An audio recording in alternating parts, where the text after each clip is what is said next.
حضرت ابو ہریرہ رضی اللہ تعالیٰ عنہ سے روایت ہے کہ حضور صلی اللہ تعالیٰ علیہ وسلم نے ارشاد فرمایا کہ رمضان شریف کے متعلق میری امت کو خاص طور پر 5 چیزیں دی گئی ہیں جو پہلی امتوں کو نہیں ملی۔ نمبر 1، روزہ دار کے منہ کی بدبو جو بھوک کی وجہ سے پیدا ہوتی ہے اللہ تعالیٰ کے نزدیک مشک سے بھی زیادہ پسندیدہ ہے۔ نمبر 2، ان کے لیے دریا کی مچھلیاں تک دعائیں مغفرت کرتی ہیں اور افطار کے وقت تک کرتی رہتی ہیں۔ نمبر 3، جنت ہر روز ان کے لیے سجائی جاتی ہے۔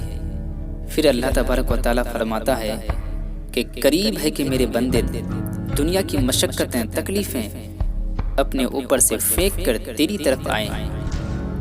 نمبر 4، اس ماہ مبارک میں سرکش شیاطین قید کر دیے جاتے ہیں کہ وہ رمضان میں ان برائیوں کی طرف نہیں پہنچ سکتے جن کی طرف غیر رمضان میں پہنچ سکتے ہیں۔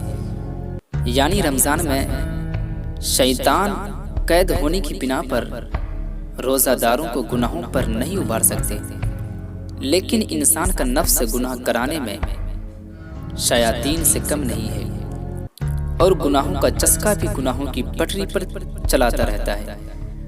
تاہم پھر بھی گناہوں کی کمی اور عبادت کی کثرت کا ہر شخص مشاہدہ کرتا ہے۔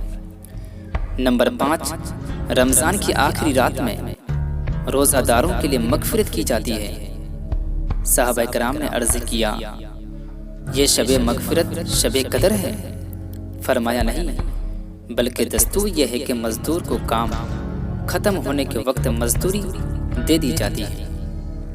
تو میرے دوستو، نبی پاک صلی اللہ تعالی وسلم کے طفیل آپ کی امت کو کیا کیا نعمتیں ملی ہیں، آپ بھی ان نعمتوں پر غور کریں، اپنے روزہ کو گناہوں کی آلودگی سے دور رکھیں اور ذکر و تلاوت اور درود و سلام کی کثرت سے آراستہ رکھیں اور زیادہ سے زیادہ ان تمام انعامات کے مستحق بنیں۔